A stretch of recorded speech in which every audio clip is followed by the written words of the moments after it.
الحمد لله رب العالمين والعاقبة للتقوى واليقين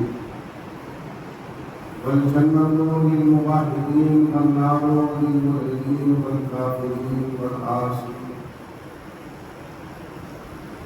الصلاة والسلام على أشرف الأنبياء والمرسلين خاتم النبيين مولانا ومقتدانا وحاتمنا وشفيع ذنوبنا وطبيب قلوبنا الملقب بطه ياسين بالقاسم محمد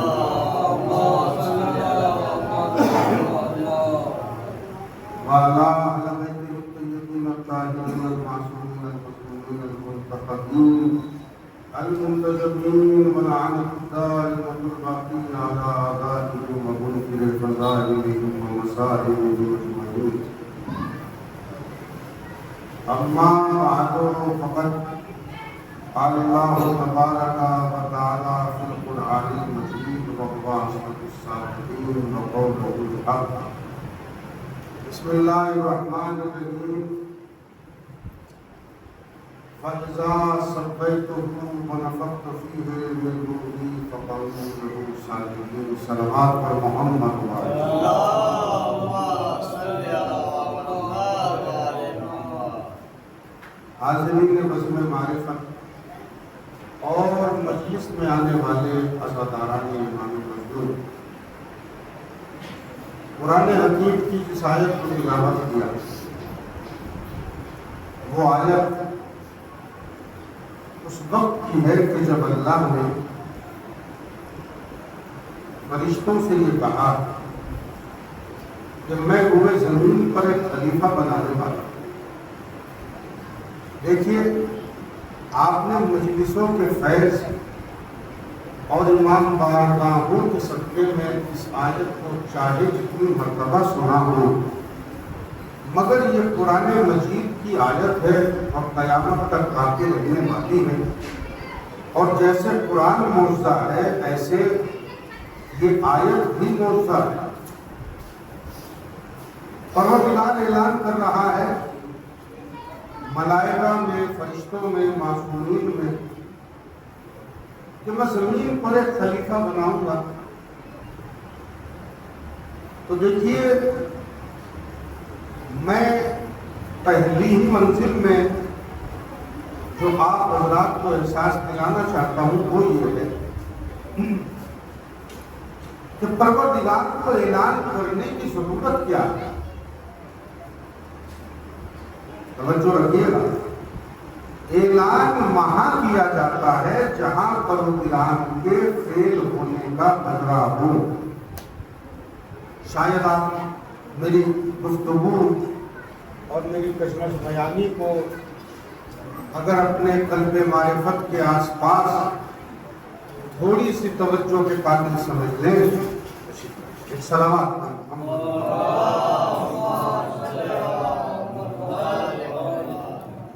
تو پروردگار نے اعلان یہ کیا کہ میں روئے زمین پر ایک خلیفہ بنانے والا ہوں. پروردگار عالم تو قادر و قدیر ہے، تو اکبر اور کبریا ہے، تو عالم بھی ہے، علیم بھی ہے. تجھے جو کرنا ہے کر لے، صاحب حکمت بھی ہے، صاحب قدرت بھی ہے. تجھے کون ہے جو روکے؟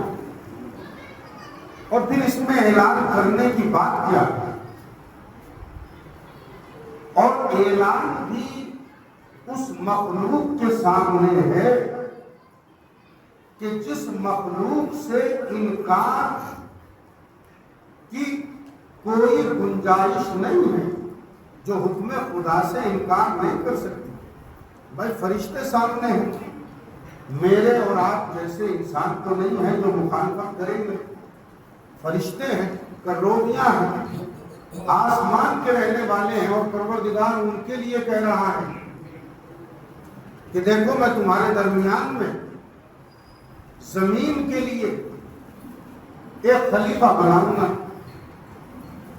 خداوند کریم یہ بتا کہ اعلان کی بات کیا ہے. میں عرض یہ کر رہا تھا کہ قبلہ محترم تشریف لے آئے تھے تو میری بات مکمل نہ ہو سکی تھی، لہذا پھر اس منزل پر آ کے کہہ رہا ہوں کہ پروگرام کے جہاں فیل ہونے کا خطرہ ہو وہاں اعلان کیا جاتا ہے.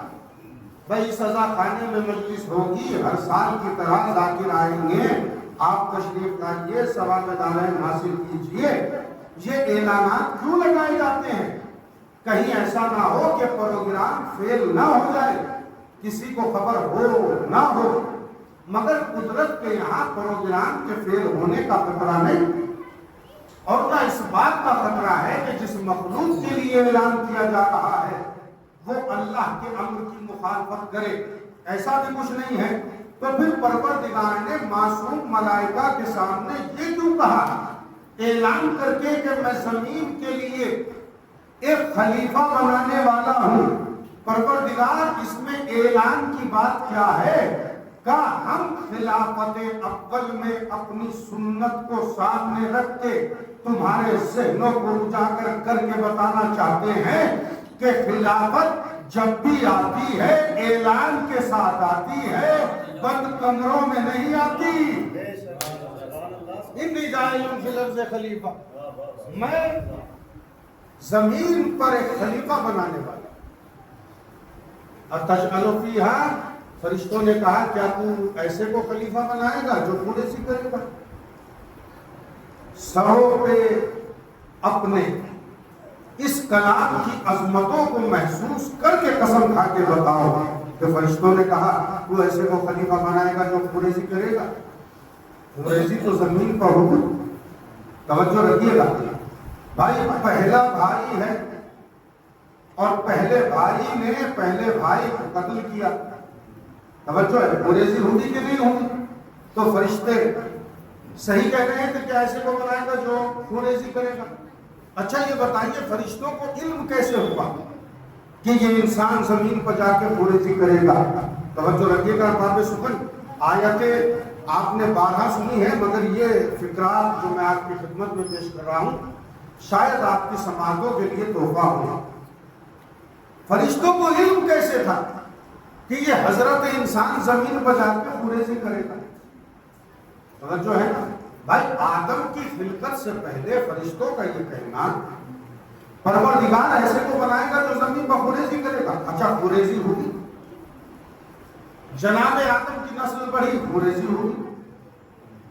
یوسف کے بھائیوں نے یوسف کو کنویں میں ڈالا، فساد تھا کہ نہیں تھا؟ توجہ رکھیے گا، آج تک پوریزیاں ہو رہی ہے.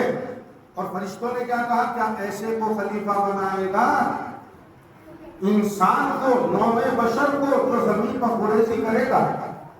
میرا سوال ہے سب سے کہ یہ بتائیں فرشتوں کو علم کیسے ہوا؟ تو 2 صورت ہے باب سخن.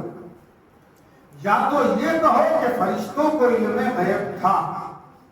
توجہ رکھیے گا، اگر فرشتوں کے علم غیب کے قائل ہوتے ہو تو پھر مجھے بتاؤ تمہارا انصاف کہاں چلا گیا کہ فرشتے تو عالم الغیب ہو جائیں اور جس دروازے پر آ کے نوکری کریں انہیں علم غیب نہ ہو؟ توجہ رکھیے گا. تو یا تو یہ صورت ہے کہ فرشتوں کو علم غیب تھا، اور یا پھر سرکار دوسری صورت ہے. اور دوسری صورت یہ ہے کہ فرشتوں کو علم غیب تھا یا نہیں تھا اسے چھوڑیے، لیکن فرشتے دیکھ رہے تھے کہ حضرت انسان کس چیز سے بن رہا ہے، آگ، پانی، مٹی، ہوا. توجہ ہے نا، 4 چیزوں سے بن رہا ہے. اس کے جو عناصر ترکیبیاں ہیں، جانتے ہو انسان کاہے سے بنا ہے؟ عناصر سے. اور برج نارائن چک بست کا شعر ہے، زندگی کیا ہے؟ عناصر میں ظہور ترتیب. موت کیا ہے؟ انہی اجزاء کا پریشان ہونا. ہے نا، مطلب بھی بڑا خوبصورت ہے اس نظم کا. درد دل پاس ادب جذبہ ایمان ہونا، آدمیت ہے یہی اور یہی انسان ہونا. تو میں عرض کر رہا تھا کہ عناصر اربع کی ترکیب سے انسان بنا. تو فرشتوں نے علم غیب کا تو کوئی معاملہ تھا ہی نہیں. فرشتوں نے دیکھا یہ آگ پانی مٹی ہوا سے بننے والا انسان جس کے 4 عنصر ہیں اور چاروں عنصر ایک دوسرے کے خلاف ہیں، تو اس کی طبیعت میں انتشار ہوگا، اختلاف ہوگا، اس کی طبیعت بہکے گی. توجہ رکھیے گا، کہیں اس کی طبیعت میں شعلہ ہوگا تو کہیں اس کی طبیعت میں شبنم ہوگی، کہیں گرمی ہوگی تو کہیں نرمی ہوگی، کہیں نازکی ہوگی. توجہ رکھیے گا. ایک صلوات پڑھ لیں محمد. توجہ ہے نا ارباب سخن. تو فرشتے دیکھ رہے تھے کہ یہ شعلگی، یہ شبنمی، اس کی طبیعت کا نکھار اتار چڑھاؤ. انہوں نے ترکیب کو دیکھا اور کہا ایسے کو خلیفہ نہ بنانا جو زمین پر خوریزی کرے گا. اب یہاں تک تو آپ نے سنا، مگر شاید اس سے آگے کی بات نہیں ہو. اور پھر کہا ہم تیری تسبیح و تقدیس کرتے ہیں اے پروردگار عالم. یہ جو فرشتے کہہ رہے ہیں کہ ہم تیری تسبیح و تقدیس کرتے ہیں، یعنی مطلب یہ ہے کہ انسان کو خلیفہ نہ بنا. ہم جو نوع جنوں انس ہیں، ہم جو نوع ملائک ہیں، ہم میں سے خلیفہ بنا. بھائی فرشتوں نے کیا کہا کہ پروردگار اسے خلیفہ بنائے گا جو زمین پر خوریزی کرے گا، جبکہ ہم تیری تسبیح و تقدیس کرتے ہیں. یعنی فرشتے کہنا یہ چاہتے ہیں کہ اسے خلیفہ نہ بنا بلکہ ہمیں خلیفہ بنا، کیونکہ ہم تیری تسبیح و تقدیس کرتے ہیں. اب میں آپ سے پوچھنا چاہتا ہوں کہ قسم کھا کے بتاؤ، کتاب نہج البلاغہ کا پہلا خطبہ پڑھو. میرے مولا نے فرمایا دیکھو فرشتے جو رکوع میں ہیں وہ سجدہ نہیں کرتے، جو سجدے میں ہے وہ قیام نہیں کرتے، جو قیام میں ہے وہ قعود میں نہیں جاتے، جو محو تسبیح ہے وہ تحلیل نہیں کرتے، جو تحلیل کر رہے ہیں وہ طواف نہیں کرتے، جو طواف کر رہے ہیں وہ جبروت الہی میں نہیں بیٹھے ہیں. توجہ ہے، جو حضیرہ قدس میں ہے وہ باہر نہیں آتے، باہر والے اندر نہیں جاتے. یعنی جو جہاں ہے وہ وہاں ہے. مگر فرشتوں نے آدم کی خلافت کے تذکرے میں یہ نہیں کہا کہ ہم تیرا طواف کرتے ہیں، یہ نہیں کہا ہم تیرا رکوع کرتے ہیں، یہ نہیں کہا ہم تیرا سجدہ کرتے ہیں، یہ نہیں کہا ہم لا الہ الا اللہ کہتے ہیں، یہ نہیں کہا ہم اللہ اکبر کہتے ہیں، بلکہ ایک خاص تسبیح کا تذکرہ کیا. ہمیں خلیفہ بنا، ہم تیری تسبیح کرتے ہیں. بھائی توجہ رکھیے گا، بھائی کون سی تسبیح تھی جو فرشتے معیار بنا کے اور خلافت کا منصب لینا چاہتے تھے؟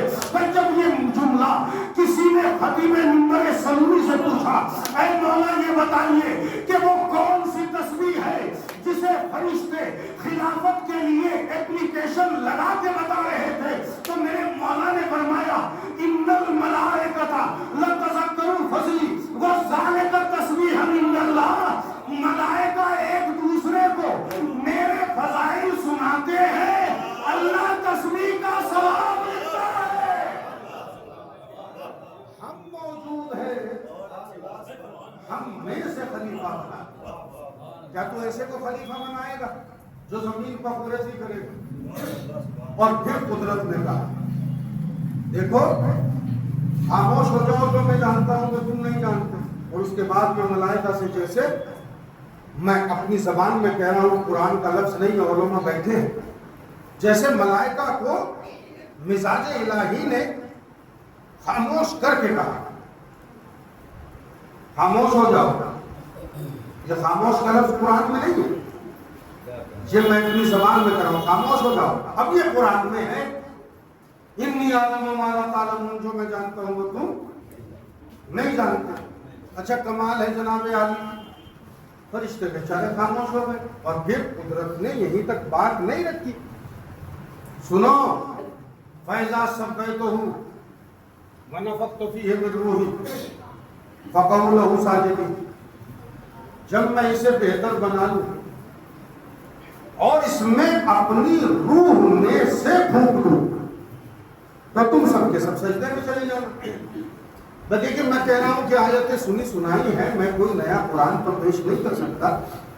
بس آپ نتائج پر غور کیجئے اور تھوڑا سا محسوس ہو جائے تاکہ آپ کے مجلس ادا ہو جائے. فَإِذَا سَوَّيْتُهُ، جب میں اسے بہتر بنا لوں دیکھیں میرے سامنے بڑے پڑھے لکھے علماء حضرات بھی بیٹھے ہیں اور پڑھا لکھا مجمع ہے، میں سب سے تعریف چاہتا ہوں، مجلس ریکارڈ ہے، اگر کسی کو شک ہو تو مجھ سے بعد میں پوچھے۔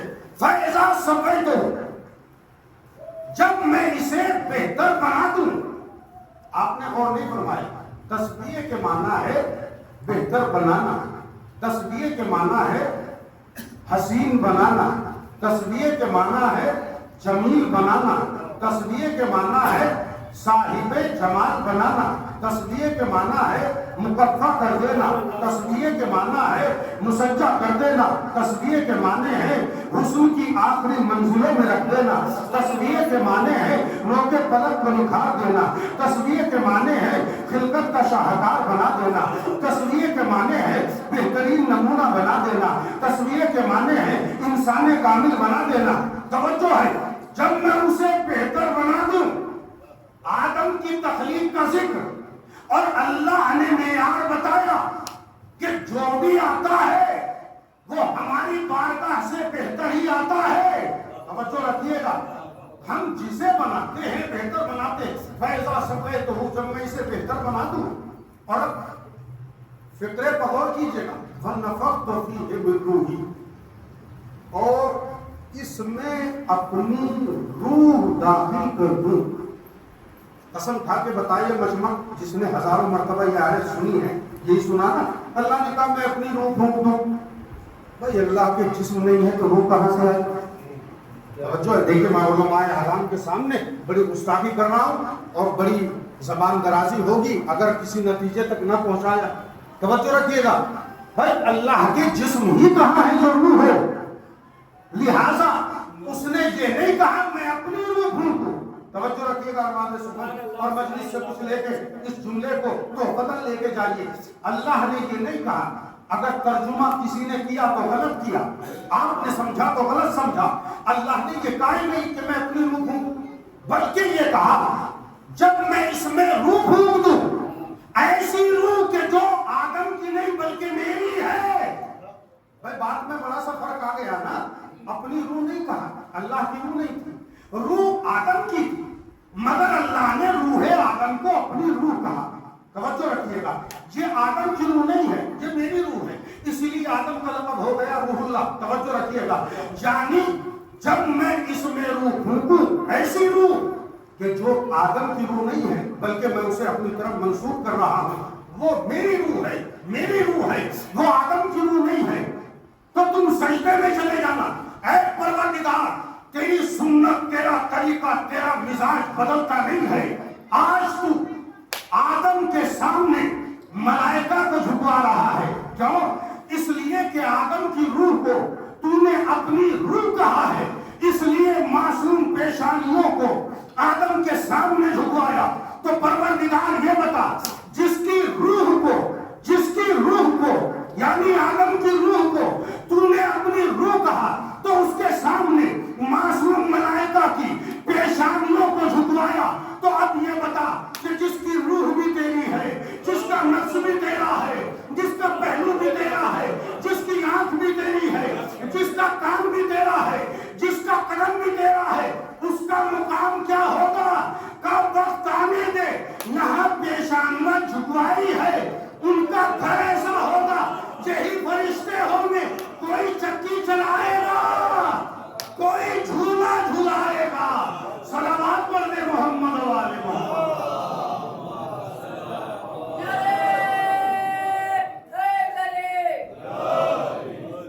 توجہ ہے ارباب سنت، جب میں اس میں روح داخل ہوں، ایسی روح کہ جو میری روح ہے، تو تم سجدے پہ چلے جاؤ، اور سب کے سب سجدے پہ چلے گئے۔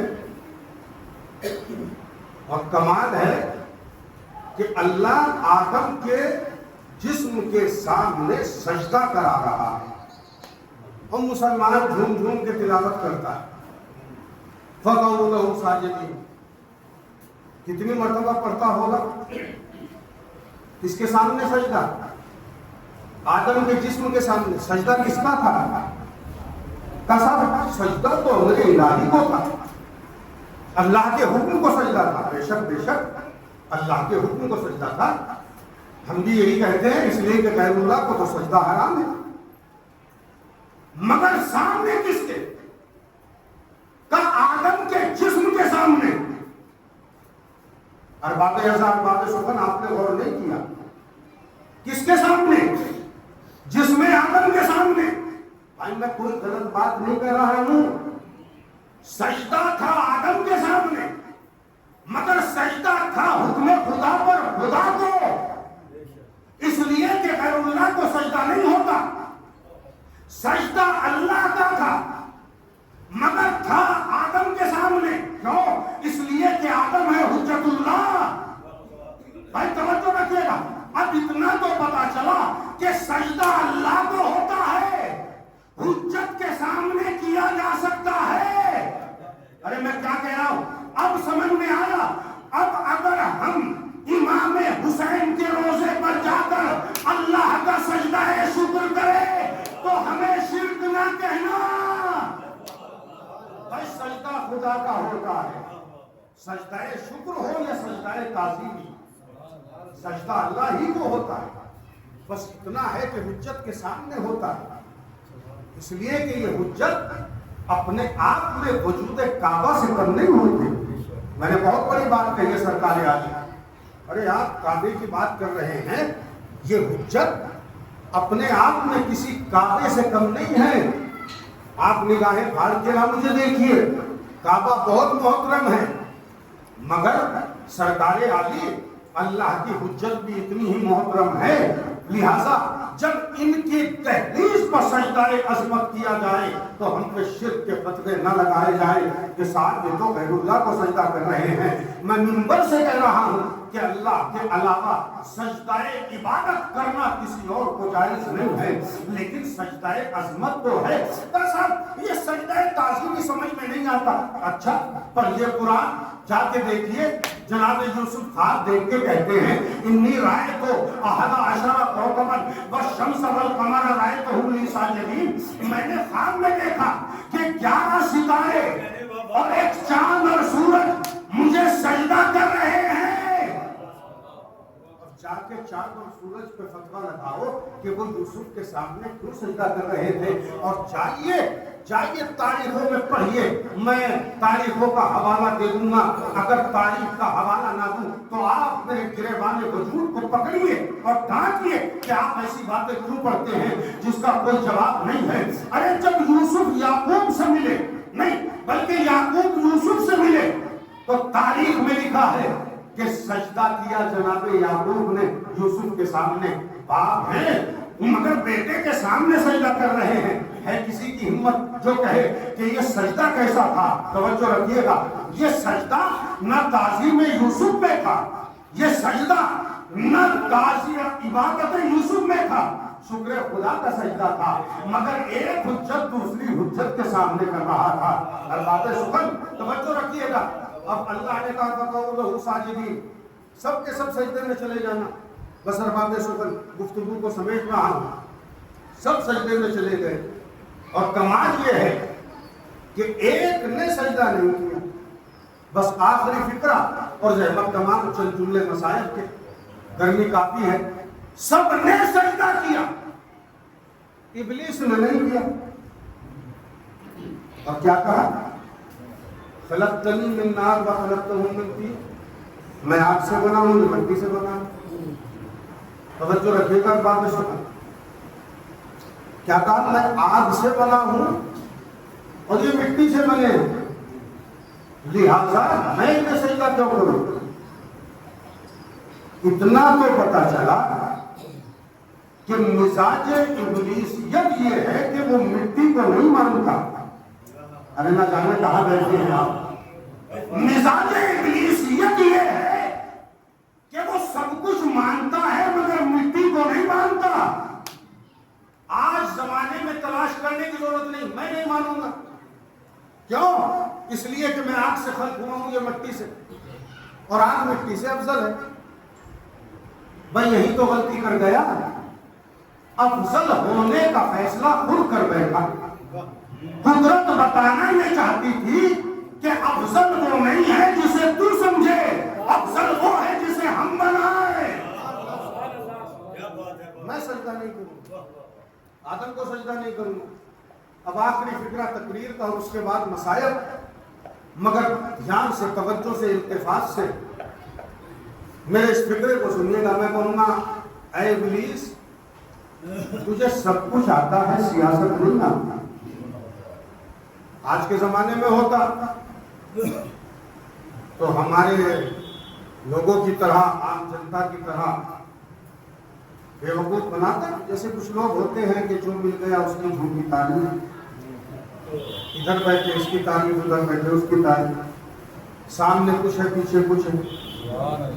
قسم بخدا اس زمانے میں اس وقت اگر کوئی سب سے بڑا گناہ ہو رہا ہے سب سے زیادہ تو وہ ہے منافقت، جس نے ہماری عزاداری پر بھی فرق ڈالا ہے. آپ یقین مانیے میں ممبر سے کہہ رہا ہوں، میں کوئی انگلینڈ اور پیرس کا رہنے والا نہیں ہوں. ایک دو ضلع چھوڑ کے میرا وطن ہے. میں اسی یو پی کا رہنے والا ہوں، سہارنپور کے علاقے کا. آج معاشرے میں جہاں دیکھیے منافقت، قسم بخدا کل کے لوگ ہمارے آپ کے بڑے مرد تھے، کسی کی اصلاح کرنی ہے منہ پہ کرتے ہیں، پیٹھ پیچھے ہمدردی کرتے ہیں، لڑتے ضرور تھے مگر شام کو حقہ ایک جگہ پیتے تھے. آج زہر اتنا ہے کہ چائے ساتھ میں پی جاتی ہے اور بعد میں منافقت کی جاتی ہے. خدا کی قسم ہم اپنے بڑوں جیسے نہیں ہیں. معاف کیجیے میں یہ نہیں کہہ رہا ہوں نعوذ باللہ، آپ اپنے بڑوں کی اولاد ہیں، میں اپنے بڑوں کی اولاد ہوں، مگر نہ جانے کیا ہو گیا ہم اپنے بڑوں کے جیسے بھی نہیں رہے. ہمارے اندر منافقت ہے، بہت زیادہ منافقت ہے سرکار. اتنی منافقت، اتنی منافقت. ایک جملہ کہوں جو کہہ رہا ہوں سوچئے گا. اگر مجمع میں ہر شخص کو یہ پتا چل جائے کہ تیرے بارے میں لوگ کیا کیا کہتے ہیں تو خدا کی قسم اے سی چلا کے بھی نیند نہیں آئے گی. یہ عادت ہے لوگوں کی زبانوں کا. لہذا دنیا میں سب سے زیادہ جو گناہ اس وقت ہے جس سے بچیے منافقت. ارے بھائی کسی کا رزق دیکھا جلنے لگے، کسی کی عزت دیکھی جلنے لگے، کسی کا علم دیکھا جلنے لگے. کل بیچارہ غریب تھا روٹی کھانے لگا جلنے لگے. ارے بھائی تمہارا کسی نے کیا بگاڑا ہے؟ آپ کیوں جل رہے ہو؟ یہ حسد، حسد. سنیے گا کتابتیں بہت سنی ہوگی مگر جملہ کہہ رہا ہوں، اگر سماعتوں میں رس نہ گھولے تو پھر بات ہی کیا ہے. حسد زہر کا وہ پیالہ ہے، جملہ سنیے بیدار ہو کر. حسد زہر کا وہ پیالہ ہے کہ جو انسان پیتا تو خود ہے توقع دوسرے کے مرنے کی کرتا ہے.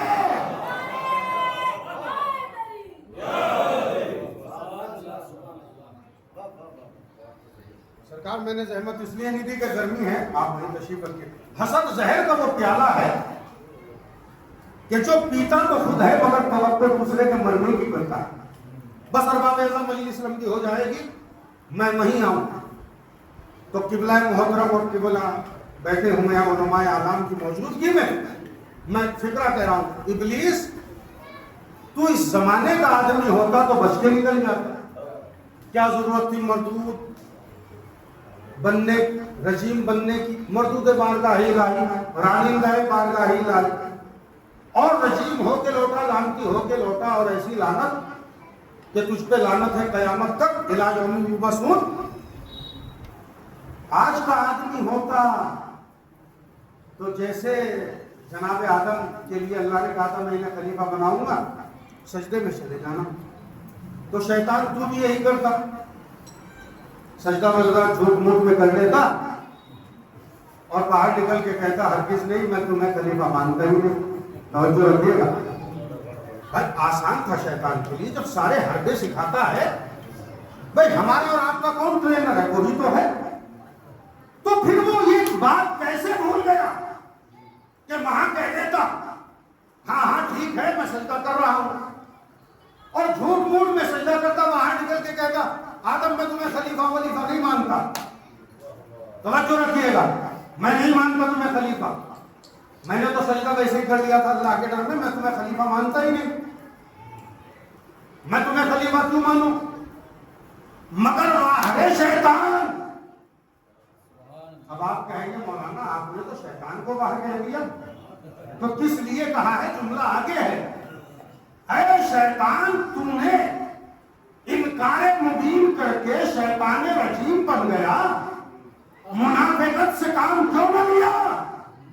شیطان کہے گا مجھے لعنتی ہونا منظور ہے، منافق ہونا منظور نہیں ہے۔ بات ہے ایسا، لہذا منافقت نہیں ہونی چاہیے۔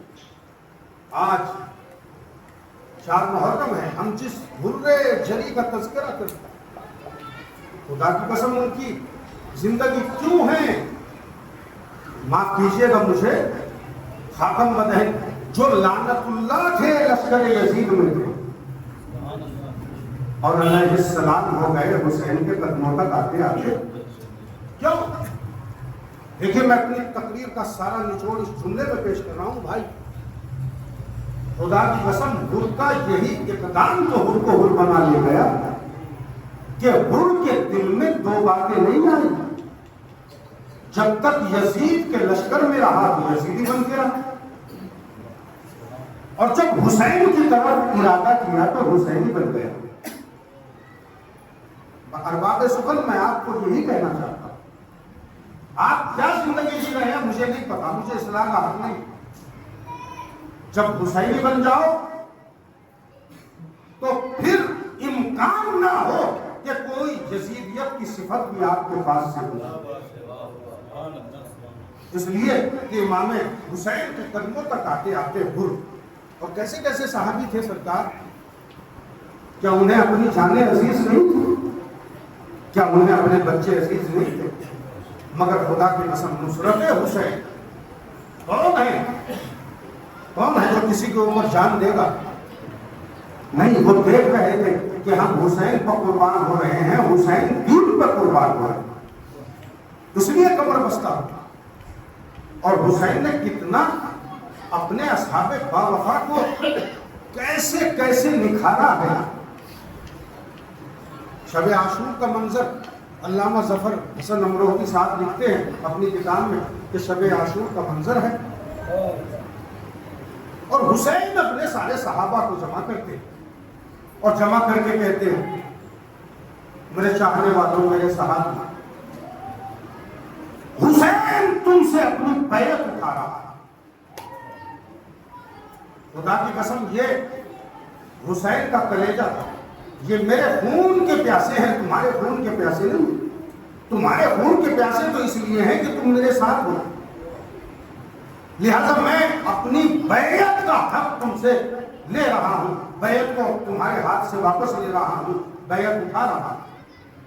اور سنو، یہ کہہ کے حسین نے کہا یہ نہ سمجھنا کہ جنت یہی ملے گی جب شہید ہوگا، نہیں، تم یہاں تک میرے ساتھ آئے، جنت تمہاری پکی۔ اور یہ کہہ کے حسین نے انگلیوں کے درمیان میں جنت کے مناظر دکھائے، حبیب یہ تیرا مقام ہے، زہیر یہ تیرا مقام ہے، بریر یہ تیرا مقام ہے، وہب قلبی یہ تیرا مقام ہے۔ توجہ ہے، اپنے اپنے مقام کو دیکھیں، اور اس کے بعد اللہ اکبر، خیمے کا چراغ بند کر دو، کہیں ایسا نہ ہو کہ میرے کسی ساتھی کو جاتے ہوئے شرمائے۔ سنیں گے کچھ دیر کے بعد جب چراغ جلا تو خالی چراغ نہیں جلا، وفاؤں کے چراغ جلے ہوئے۔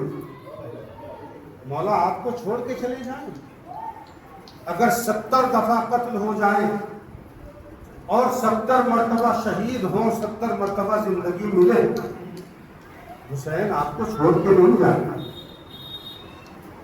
شب عاشور وہ منظر ہے، لیکن مجھے چند جملے حبیب ابن مظاہر کے مصائب کے پڑھنے ہیں، اس کے لیے تمہید بنا رہا ہوں۔ منظر ہے حسین عبادت کر رہے ہیں، اصحاب باوفا بھی عبادت کر رہے ہیں۔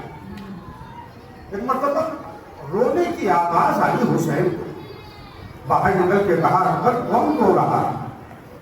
اکبر نے کہا بابا جان خود اماں رو رہی، قریب گئے خیمے کے، زینب میری بہن رونے کا سبب کیا ہے؟ کہا بھیا اب تو مجھے بالکل یقین ہو گیا کہ تم زندہ نہیں رہو گے، ایک مرتبہ اور اپنے اصحاب کو دیکھ لو، تاریخ بتاتی ہے کہ حسین ایک ایک کے خیمے کی طرف چلے، سب سے پہلے بریل اور مسلم ابن اوسجا کے خیمے میں گئے، دیکھا کہ عبادت کر رہے ہیں، اور بریل تو مسلم ابن اوسجا سے مزاحن یہاں تک کہہ رہے ہیں اے مسلم تمہیں جنت کے شوق میں نیند نہیں آ رہی ہے؟ مسلم نے بریل کو گویا ڈانٹ کے کہا اے بریل یہ مذاق کرنے کا وقت نہیں ہے، خوش ہونے کا وقت نہیں ہے۔ تو بریل حمدانی نے کہا مسلم اس سے بڑی خوشی کیا ہے، ہم حسین پر قربان ہو جائیں، اس سے بڑا مقام کیا ہوگا کہ کل ہم جنت میں ہوں گے۔ حسین چلے اور آپ پہنچے تو سہیل قین کے خیمے کے قریب گئے، دیکھا کہ دونوں سامنوں پر تلوار رکھے ہوئے سہیل قین عبادت کر رہے ہیں، اور غلام سے بار بار کہہ رہے ہیں کتنی رات بچی ہے؟ تو غلام کہتا ہے سرکار 1/3 رات اور بچی ہے۔ تو افسوس کر کے کہتے ہیں اللہ جانے اس رات کو کیا ہو گیا، یہ کتنی طولانی رات ہو گئی، کاش کہ صبح ہو جائے اور ہم جام شہادت نوش کریں۔ باب اعظم سنیں گے۔ پھر آگے گئے، وہب کلبی کے خیمے میں پہنچے تو دیکھا وہب کلبی کی ماں کہہ رہی تھی اے میرے لال میں نے تجھ سے کبھی کچھ نہیں مانگا مگر آج یہ ماں سوال کر رہی ہے، اے میرے لال کل زہرا کے لال پر قربان ہو جانا۔ وہب کلبی کے خیمے سے آگے بڑھے تو اب جو پہنچے ہیں تو حبیب ابن مظاہر کے خیمے کے قریب گئے، جہاں حبیب عبادت کرتے ہوئے کہہ رہے تھے پروردگار تجھے واسطہ حسین ابن علی کا، مجھے حسین کی دوستی کے قابل کر دے، اے میرے خدا تو مجھے حسین کی دوستی کے قابل کر دے۔ اور باب اعظم سنیں گے 4 محرم کو تاریخ بتاتی ہے زمین کربلا پہ جب شمر بن ذوالجوشن مظعون آیا ہے تو اس نے گھوڑوں کو دوڑایا تھا، جب گھوڑے دوڑائے اور گھوڑے کی ٹاپوں کی آواز زینب کے کانوں میں آئی کہ مرتبہ دل دھڑک گیا، اے فضال میرے بھائی کو بلا کے لاؤ، میرے ماجائے کو بلا کے لاؤ۔ حسین آئے، فضا کے کہنے پر حسین آئے اور زینب کے سامنے آ کے کھڑے ہو گئے، اے میری بہن کیا حکم ہے؟ کہا بھیا ارے میں دیکھ رہی ہوں کبھی عمر ساتھ آ رہا ہے، کبھی شمر آ رہا ہے، فوج اشقیاء میں سب آ رہے ہیں، بھیا کیا آپ کا کوئی چاہنے والا نہیں ہے؟ ایک مرتبہ حسین نے غور کیا، حبیب یاد آیا، خط لکھا اور خط دے کے کہا اے حبیب خط دیا ہے قاسم کو اور کہا دیکھو جاؤ میرے حبیب کو یہ خط دے دینا۔ ہاں باب ایسا خط لے کے قاسم چلا، بس مسائل کو مختصر کر رہا ہوں۔ حبیب کھانا کھا رہے تھے، کسی نے دخل بات کیا، آواز آئی کون؟ کہا میں حسین کا قاصد ہوں۔ اب جو باہر آیا ہے قاصد، اب جو حبیب باہر آئے ہیں قاصد سے ملنے کے لیے، اب آپ سخن سنیں گے۔ کہا کس کا خط ہے؟ حسین کا خط ہے۔ حبیب ابن مظاہر اندر آئے، بی بی نے کہا کس کا خط ہے؟ کہا حسین کا خط ہے۔ کیا چاہتے ہیں؟ کہا مجھے کربلا میں بلانا چاہتے ہیں۔ تم نے کیا سوچا؟ کہا زمانہ پورا شوب ہے، میں کیا کروں؟ بیوی بچوں کو کیسے چھوڑوں؟ حبیب کی بیوی نے ایک جملہ کہا اے حبیب چوڑیاں تم پہن لو، تلوار مجھے دے دو، میں اپنے آقا کی خدمت کے لیے جا رہی ہوں، اپنے آقا کی نصرت کے لیے جا رہی ہوں۔ حبیب نے حوصلہ دیکھا، حوصلہ دیکھنے کے لیے ہی حبیب پوچھ رہے تھے۔ باب اعظم تیار ہوئے، غلام سے کہا کوفے سے باہر میرے گھوڑے کو تیار کر کے کھڑا کرو۔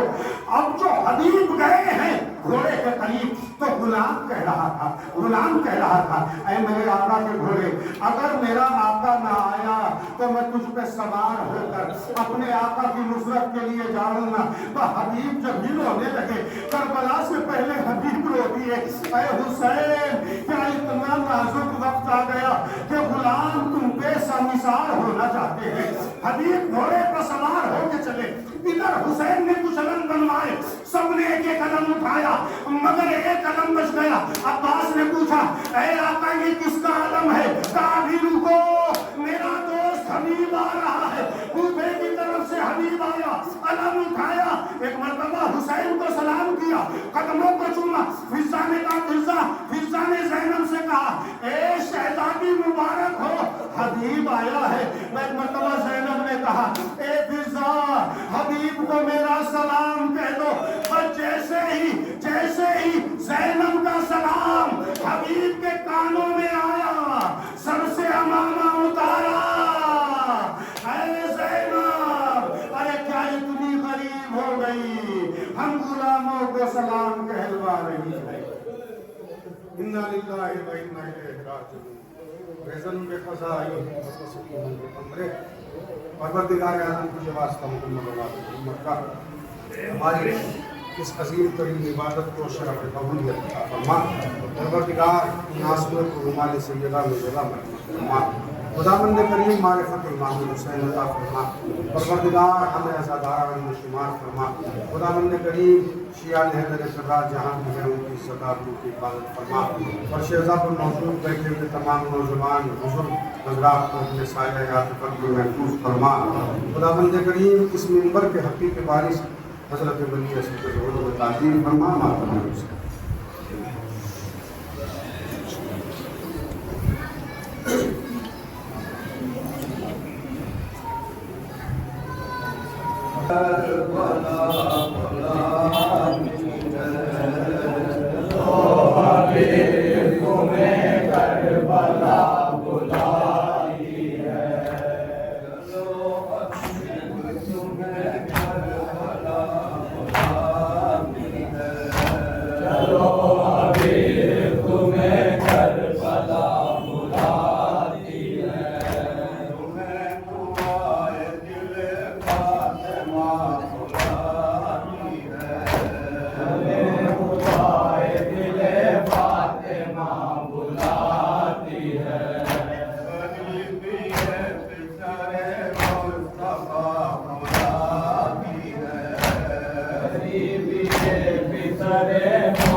ستم کے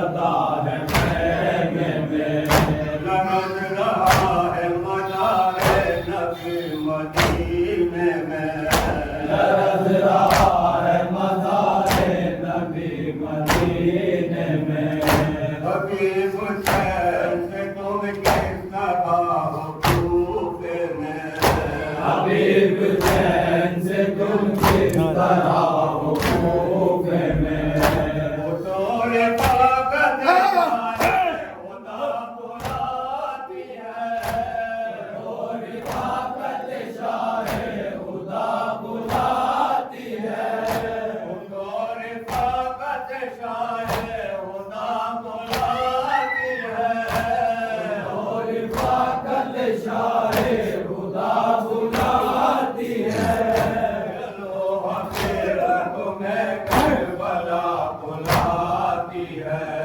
چلو حبیب تمہیں کربلا بلاتی ہے چلو حسین کی غربت بلا رہی ہے تمہیں چلو حسین کی غربت بلا رہی ہے تمہیں چلو حسین کی غربت بلا رہی ہے تمہیں چلو حسین کی غربت بلا رہی ہے تمہیں غریب دوست کی نصرت بلا رہی ہے تمہیں غریب دوست کی نصرت بلا رہی ہے تمہیں تمہاری خوبی قسمت بلا رہی ہے تمہیں تمہاری خوبی قسمت بلا رہی ہے تمہیں چلو عروس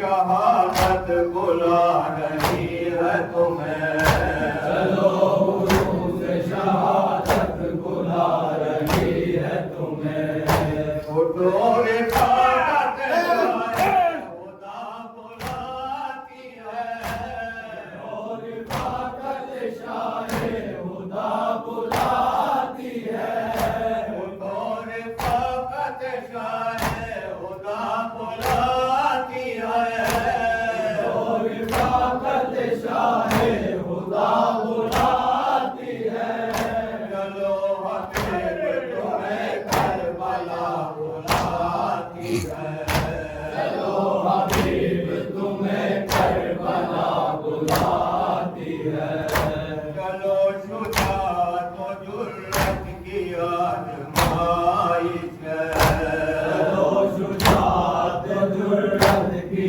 آزمائش ہے کھلے سے دل کی محبت کی آزمائش ہے کھلے سے دل کی محبت کی آزمائش ہے حبیب آج وفاقت کی آزمائش ہے حبیب آج وفاقت کی آزمائش ہے ہر ایک بار شرافت کی آزمائش ہے ہر ایک بار شرافت کی آزمائش ہے حضور طاقت شاہ خدا بلاتی ہے حضور طاقت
بنا چار انتظار میں سلام زینب بنا چار انتظار میں اٹھو رفاقت شاہ خدا بلاتی ہے اٹھو رفاقت شاہ خدا بلاتی ہے اٹھو رفاقت شاہ خدا بلاتی ہے اٹھو رفاقت شاہ خدا بلاتی ہے چلو حبیب تمہیں کربلا بلاتی ہے چلو حبیب تمہیں کربلا بلاتی ہے ملا نشے کا پرا کر تو جی نہ پاؤ گے ملا نشے کا پرا کر تو جی نہ پاؤ گے ملا نشے کا پرا کر تو جی نہ پاؤ گے ملا نشے کا پرا کر تو جی نہ پاؤ گے رہنا اکبر و اصغر تو جی نہ پاؤ گے رہنا اکبر و اصغر تو جی نہ پاؤ گے شہید ہو گئے سرور تو جی نہ پاؤ گے شہید ہو گئے سرور تو جی نہ پاؤ گے کرم ہوئے جو کھلے سر تو جی نہ پاؤ گے کرم ہوئے جو کھلے سر تو جی نہ پاؤ گے اٹھو رفاقت شاہ خدا بلاتی ہے اٹھو رفاقت شاہ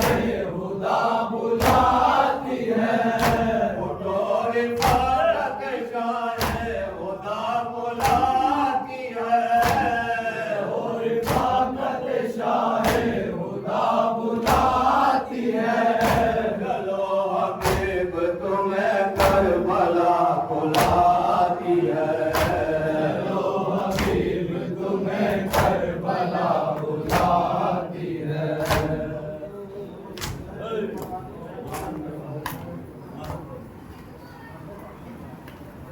پیاسی لبوں پہ ٹھوکر میں پانی جانے سکینہ جانے سکینہ جانے سکینہ جانے سکینہ مجھ پہ وفا کی نسل چلی ہے تیری رگوں میں خون علی ہے تیری رگوں میں خون علی ہے تیری رگوں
سکینہ